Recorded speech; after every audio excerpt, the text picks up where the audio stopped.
अस्सलाम वालेकुम रहमतुल्लाह। उम्मीद है सब खैर खैरियत से होंगे। अच्छा भाई, क्वेश्चन नंबर 4 कर रहे हैं, मेजून 22 वेरिएंट 21, और ये सवाल है रेशोज का सवाल। मैंने आपको पिछले 3 सवाल करवा दिए हैं, 2 भी करवा दिया, 3 भी करवा दिया, 5 भी करवा दिया, अब 4 करवा रहा हूँ। अब एक बच जाएगा तो मुझे लग रहा है कि मैं आप लोगों की पूरा करवा के आप लोगों की जान छोड़ूंगा। आते हैं सवाल पे। सवाल क्या कह रहा है भाई? सवाल ये कह रहा है कि Aqua is a trader who sells household furnishings. She has provided the following information. ठीक है भाई।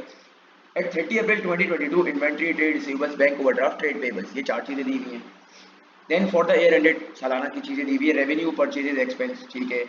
All sales and purchases are on credit, यानी कि खरीद भी उधार पे रहा है और बेच भी उधार पे रहा है।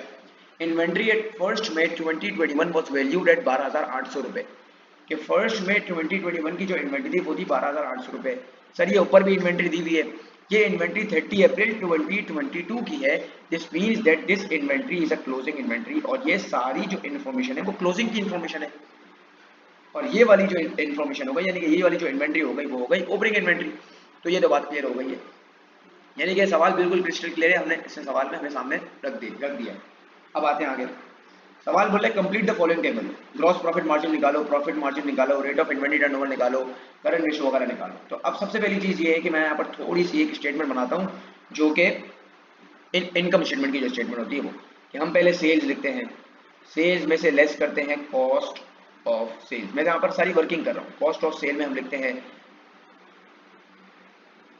Opening inventory add purchases less closing inventory.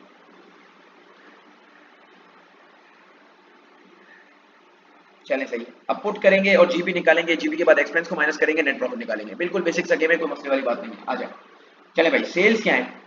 Sales देखेंगे तो सेल्स है 112,300, 112,300 की सर सेल्स है। लेस कॉस्ट ऑफ सेल में आ जाओ। कॉस्ट ऑफ सेल में ओपनिंग इन्वेंट्री दी हुई है सर, ये दी हुई 12,800 रुपए की, 12,800 रुपए की ओपनिंग इन्वेंट्री दी हुई है। परचेजेस दिए में सर, परचेजेस 72,250, 72,250 की परचेजेस भी दी हुई है।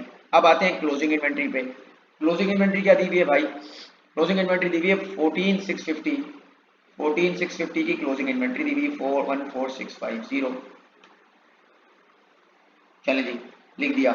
अब इन तीनों को मैं प्लस माइनस करके आंसर आता है, आंसर लिखता हूँ यहाँ पर 12,800, 12800 plus 72,250 minus 12,800 plus 72,250 minus 14,650, 70,400, 70,400 basically is the total amount of cost of sale. अब ये कॉस्ट ऑफ सेल की अमाउंट जो है वो उससे माइनस हो जाएगी, तो 112,300 से माइनस हो जाएगी, तो हमारा आंसर आएगा 41,900। ये 41,900 बेसिकली जीपी है। GP means gross profit. ठीक है सर, समझ आ गया, कोई मसले वाली बात नहीं है। तो ये आ गया ग्रॉस प्रॉफिट। अब ग्रॉस प्रॉफिट में से मैं एक्सपेंसेस को कर देता हूँ minus, less expenses, direct direct कर दूंगा अगर होगा तो, लेस एक्सपेंसेस। एक्सपेंसेस दिए हुए 19,820 रुपए के, तो 19,820 डायरेक्ट 20 से मैंने माइनस कर दिया, तो मेरे पास आ जाएगा नेट प्रॉफिट 41,900 माइनस 19,820, 22080, 22080, 22,080 रुपए का आ गया आपके पास नेट प्रॉफिट। ये मैंने सारी वर्किंग क्यों कर ली कैलकुलेशंस के लिए, ताकि आगे की तुम्हें कैलकुलेशंस करूंगा, मेरे पास सिर्फ सारी वैल्यूज होंगी, मैं उठा के फॉर्मूला लगाऊंगा, आगे बढ़ जाऊंगा, सिंपल सी गेम है। तो ये मैंने पूरी सारी चीजें लिख दी हैं। ओपनिंग इन्वेंट्री, ये पूरा कॉस्ट ऑफ सेल वाला जो सेक्शन है, इसके बाद जो अपना ट्रेडिंग अकाउंट का सेक्शन है, वो पूरी चीज क्लियर है, यानी कि इसमें कोई इतनी रॉकेट साइंस नहीं थी। अब आते हैं आगे। सवाल बोल रहे हैं complete the following table, gross profit margin निकालो। यानी कि ग्रॉस प्रॉफिट मार्जिन का फॉर्मूला है GP upon sales multiply by 100। Sir check करते हैं जीपी कितना है। सर जीपी है 41900, तो 41900 अपॉन सेल्स, सेल्स कितनी है भाई 112300 की, 112300 मल्टीप्लाई बाय 100, जो इसका आंसर आएगा, आंसर एक साथ निकाल लूंगा मैं, 41,900 GP divided by sales multiply by 100। अच्छा, अगर सवाल में सेल्स की जगह सेल रिटर्न भी दिया हुआ हो, यानी कि सेल्स भी दिया हुआ हो और सेल्स रिटर्न भी दिया हुआ हो, तो अब मुझे बताएं, सवाल आप लोगों से पूछ रहा हूं, मुझे आप इस चीज का जवाब व्हाट्सएप पे देंगे कि सेल्स बेसिकली सेल्स दी हुई है और सेल के साथ सेल रिटर्न भी दिया हुआ है, तो क्या उसको माइनस करके नेट सेल वाली अमाउंट लिखूंगा या फिर सेल्स की अमाउंट लिखूंगा? ये सब जवाब देंगे हमजा सुहेल वगैरह, ऐसा नाम है, ऐसा मोती वाला, सबके सब ईच एंड एवरीथिंग। ठीक है भाई, अब आते हैं आगे। ग्रॉस प्रॉफिट मार्जिन निकाल लिया है, अब आते हैं नेट प्रॉफिट मार्जिन निकालना है। प्रॉफिट मार्जिन, नेट प्रॉफिट है 22,080 रुपए का, तो 22080 अपॉन सेल्स, सेल्स है 112300 की, 112300 मल्टीप्लाई बाय 100।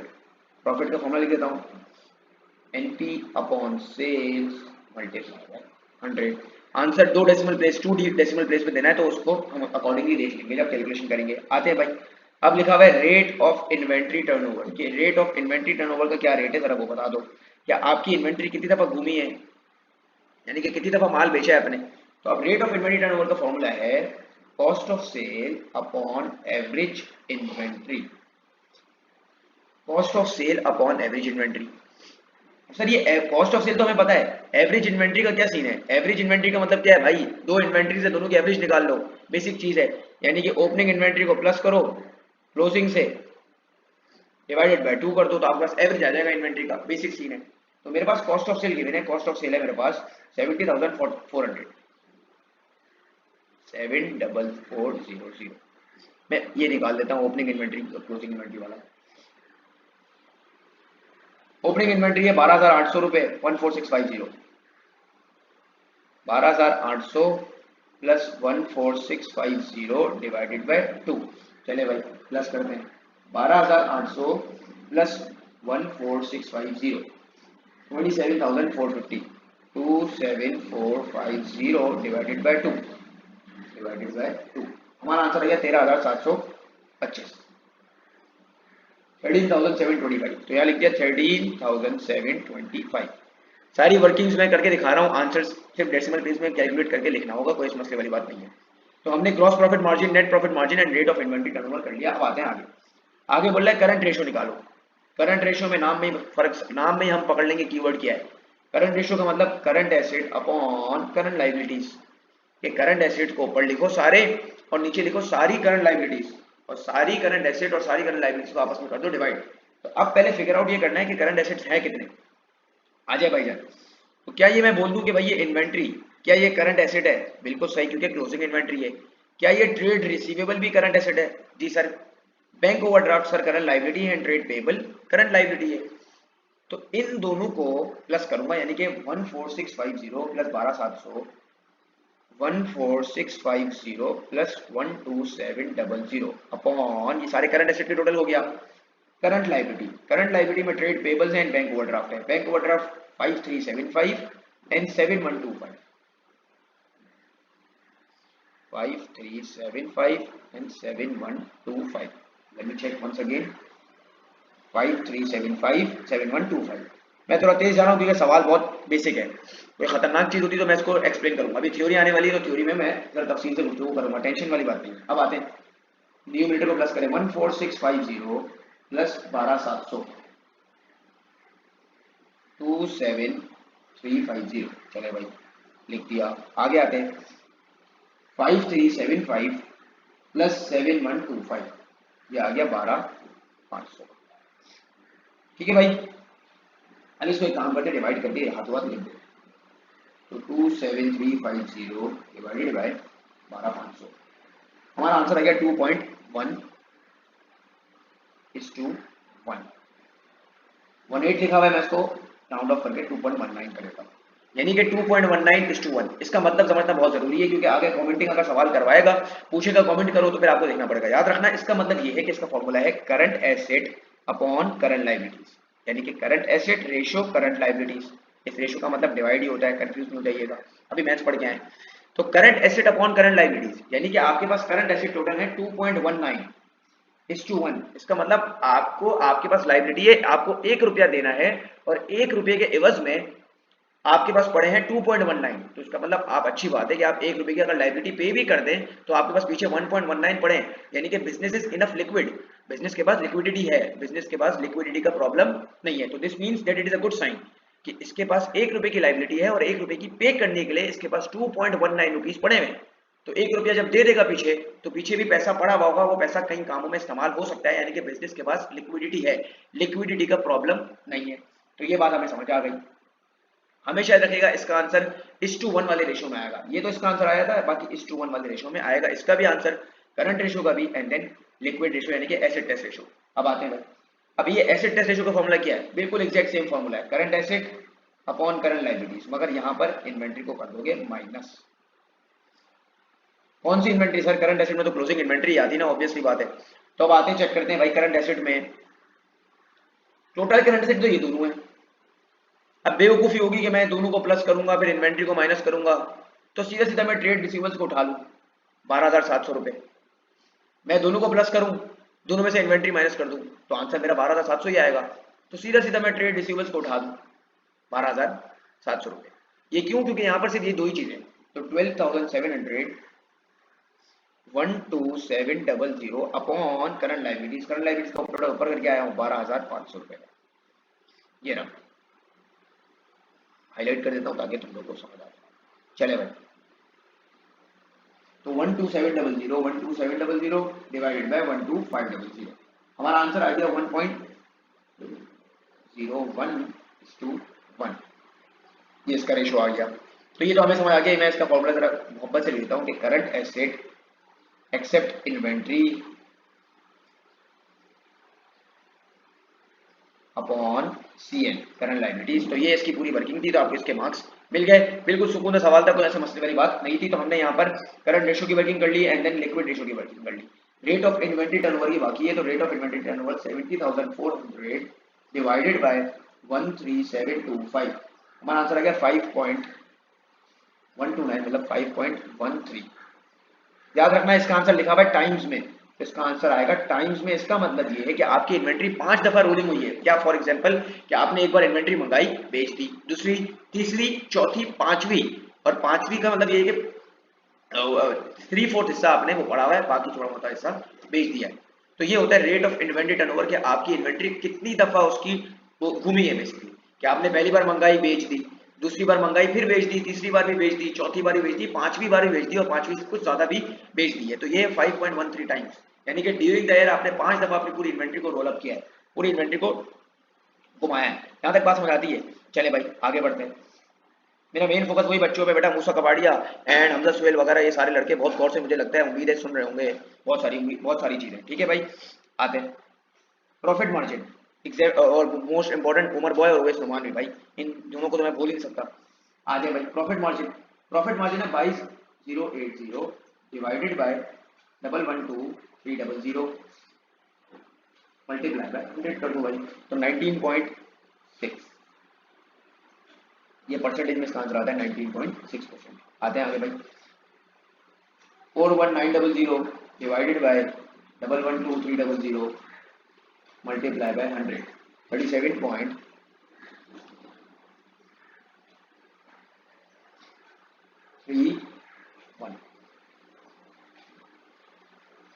एक सेकंड, यहाँ 2 डेसिमल प्लेस था तो मैं इसको 2 डेसिमल प्लेस कर देता हूँ।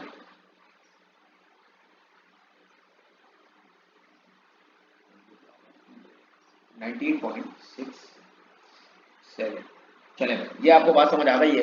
तो ये हमने यहाँ पर ये सारी कैलकुलेशंस कर ली है। आगे बढ़ते हैं भाई, आगे क्या बोल रहा है, अब आगे बोल रहा है, आगे थ्योरी वाला सवाल।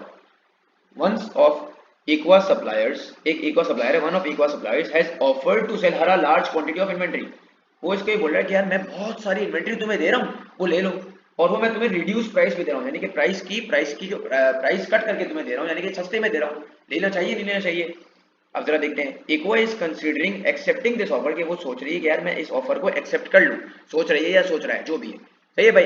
Aqua is considering accepting this offer and increasing her expenditure on advertising in order to sell more inventory। अब जरा देखिएगा, अभी ना केस स्टडी को समझ लें, बिजनेस की तरह ही, कि आपने क्या किया, आपने बोला कि यार मेरे पास मेरा एक बंदा है, वो मुझे इन्वेंट्री बेच रहा है, और वो इन्वेंट्री बहुत ज्यादा बेच रहा है, इसके साथ साथ मुझे कम प्राइस में बेच रहा है।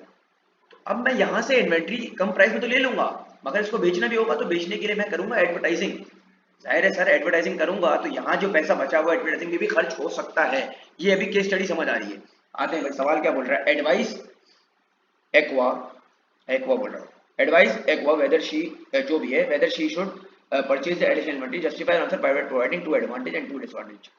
याद रखना एडवाइजिंग के सवाल में आपको प्रोज एंड कॉन्स दोनों लिखने हैं, यानी कि आपको बताना है कि अच्छी अच्छी बातें भी बतानी है और बुरी बातें भी बतानी है, और साथ साथ आपको अपनी रिकमेंडेशन भी देनी है, क्योंकि 5 मार्क्स का सवाल है और 2 एडवांटेज 2 डिसएडवांटेज, तो 4 मार्क्स तो ये गेन हो गए। 5वां मार्क्स आपको अपनी रिकमेंडेशन लिखनी है, आपको अपना पीओवी लिखना है, बेसिकली पॉइंट ऑफ व्यू लिखना है। चले भाई एडवांटेज क्या है।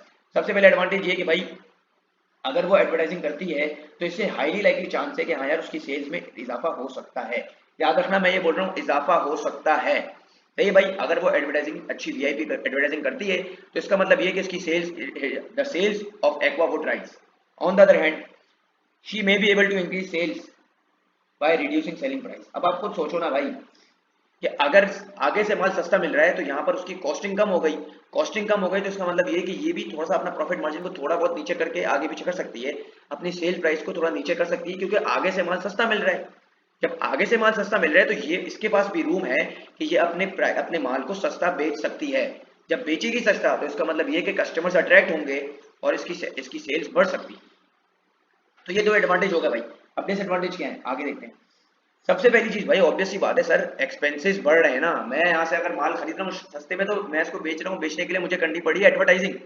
और एडवर्टाइजिंग कोई आसान चुनने वाली बच्चों वाली चीज तो नहीं है कि एडवर्टाइजिंग मांगती है पैसा। जब पैसा मांगेगी तो मेरा एक्सपेंस हो जाएगा इंक्रीज। अगर एक्सपेंस इंक्रीज होगा तो hence it would result in the profit deduction. देख लो भाई, खूबसूरत पॉइंट भाई की खूबसूरत अंग्रेजी में। तो expenses would increase hence resulting in the profit deduction. आगे दूसरा सवाल, अब देखना मैंने यहाँ पर बड़ी टर्मिनोलॉजीज में गेम किया। अब ये देखो मैंने लिखा हुआ है मे बी, क्या मैंने लिख दिया गारंटी, गारंटीड है कि मैं एडवर्टाइजिंग करता हूँ बाबर आजम को खड़ा कर दूंगा, नसीम शाह को खड़ा कर दूंगा, अपने लोंडो को खड़ा कर दूंगा, खवातीन को खड़ा कर दूंगा कि भाई माल बेचो तो बिक जाएगा, क्या गारंटी है। याद रखना मैंने यही यहाँ पर दूसरा पॉइंट ही रेस किया, ये इसका बिल्कुल ऑपोजिट वर्जन है कि may not be able to increase sales as advertising does not guarantee. Advertising guarantee थोड़ी करती है भाई कि आपकी सेल्स डेफिनेटली इंक्रीज होगी। व्हाट इफ ना हो तो आपका तो नुकसान हो गया भाई, पैसे गए। तो याद रखना कि एडवर्टाइजिंग आपको गारंटी नहीं करती। हाँ भाई कह सकते हैं कि हाँ यार बढ़ा देंगी chances depending on your advertising, depending on your advertising. Advertising आपको पता है वो बहुत बिजनेस में चला जाऊंगा अभी। तो ये सारी चीजें, आप खवातीन को खड़ा कर दो अट्रैक्ट, तो आपको पता है पाकिस्तानी अवाम तो माशाल्लाह है ही ऐसी। कोई ऐसी चीज बना दो, कोई मीम शीम बना दो तो सारे लोग पहुंच जाएंगे। सही है भाई, तो ये सारी चीजें आ जाए। अब 2 मार्क्स ले दिए एडवांटेज के, 2 हो गए डिसएडवांटेज के। अब आते हैं इसके रिकमेंडेशन पे। According to my perspective, according my point of view POV, Aqua should consider this offer कि भाई मेरे हिसाब से मुझे लग रहा है, सिर्फ आपको रिकमेंडेशन देनी कि आपको करना चाहिए नहीं करना चाहिए, तो मुझे मेरे हिसाब से लग रहा है कि यार चांसेस हैं कि यार अगर एडवर्टाइजिंग में अच्छा पैसा खर्च करती है तो ये, तो इसकी sales would definitely increase depending on the advertising. तो according to my perspective Aqua should consider this offer as there are high chances that her sales would increase because of advertising। अगर एडवर्टाइजिंग में दम है तो VI हो जाएगा, तो इसकी सेल्स भी इंक्रीज हो सकती है। और अगर सेल इंक्रीज होगी तो सर प्रॉफिट इंक्रीज होगा। सिंपल सी बात है, पूरी चेन चल रही होती है जो इनकम स्टेटमेंट वाली चेन होती है। चले भाई आगे आते हैं, 5 मार्क्स मिल गए। Explain the meaning of importance of principle of consistency. चले भाई अकाउंटिंग प्रिंसिपल का एक सवाल आ गया कि explain the meaning and importance of principle of consistency in the preparation of financial statements. अब इसका क्या मतलब होता है कि भाई मैंने आप पहले आंसर पढ़ के बताता हूँ फिर आपको समझाता हूँ क्या। It means that the business should be consistent in the accounting methods from one year to another. अब मैं आपको बोल रहा हूँ यार आपका तरीका ये था कि आपने, आपका साल शुरू होता है जनवरी में, खत्म होता है दिसंबर में, अगले साल भी यही होगा, ऑब्वियस बात है। You should be consistent. Next, आप पहले अपने एसेट को डेप्रिशिएट करते थे 10% पे, स्ट्रेट लाइन पे या आरबीएम पे, तो अगले साल भी वो पर्टिकुलर एसेट की जो वैल्यू है जिस तरह वो डेप्रिशिएट हो रहा था अगले साल भी वैसे ही होगा। अब सर यहाँ पर आगे एक बात, अगर फॉर एग्जांपल अगर ये एसिड जो है ऐसा है कि वो हरकत कर रहा है थोड़ी बहुत, ये एसिड जो है फॉर एग्जांपल मैं 10% इस पे आरबीएम पे या एसएलएम पे डेप्रिसिएशन लगा रहा हूँ, अगले साल भी वही लगाऊंगा। एसएलएम पे लगा रहा हूँ तो अगले साल भी एसएलएम पे लगाऊंगा। मगर व्हाट इफ कि ये एसएलएम जो है मेरे एसिड की वैल्यू को सही तरीके से दिखा नहीं रही, शो नहीं कर रही, तो फिर मैं चेंज कर सकता हूँ ना, क्योंकि मेरे पास कोई रीजन आ गया। कोई कोई रीजन जब आ गया तो ऑब्वियस सी बात है मैं चीजों को चेंज कर सकता हूँ। अगर कोई रीजन नहीं है, कोई स्ट्रॉन्ग रीजन नहीं है, कोई स्पेसिफिक कोई इतना मतलब कोई मसला है नहीं, तो फिर आप अपने मेरे से अयाशियां कर रहे हो, तफलियां कर रहे हो, तो ऐसे पॉसिबिलिटी नहीं हो पाएगी। तो याद रखना स्ट्रॉन्ग रीजन होना जरूरी है। तो ये सारी चीजें हैं, तो आपको अपने मेथड्स में कंसिस्टेंट होना है ताकि so that an accurate comparison would be made, कि आपका एक्यूरेट कंपैरिजन हो जाए from year two year. Last year से कंपैरिजन करोगे भाई, आएगा प्रॉफिट कंपेयर करेगा ना यार, प्रॉफिट कंपैरिजन में कोई मसले मसाइल ना हो, ताकि आपके बिजनेस की ट्रू एंड फेयर वैल्यू लोगों को पता चले कि हाँ यार ये असल वैल्यू है। अब आते हैं दूसरे लेवल को, 2 मार्क्स की थ्योरी बाकी है। State 2 non financial factors which में अफेक्ट्स एक्वास ट्रेडिंग रिजल्ट्स, के एक्वा के ट्रेडिंग रिजल्ट्स को अफेक्ट करेगा, या तो अच्छा अफेक्ट या तो बुरा अफेक्ट। सीधी सीधी बात है भाई, गवर्नमेंट के कोई डिसीजन हो गए, टैक्स वैक्स बढ़ा दिया, मामला खराब हो जाएंगे, गिरा दिया आसान हो जाएंगे। मोटिवेशन ऑफ लेबर्स, कि भाई लेबर्स की क्या मोटिवेशन है, अगर लेबर्स वेल मोटिवेटेड है तो वीआईपी काम करेंगी, लेस मोटिवेटेड तो भाई काम नहीं करेंगी, जब काम नहीं करेगी तो बिजनेस में नुकसान भी हो सकता है। तो ये वर्क फोर्स की भी बातें हैं। तो ये हमारा सवाल था, हमने पूरा हल कर दिया। एक सवाल बाकी है, इंशाल्लाह वो भी मैं कोशिश करूंगा कि आज रात तक अपलोड कर दूं। मिलते हैं इंशाल्लाह इसी अपने बंद के साथ। अस्सलाम वालेकुम वरहमतुल्लाह।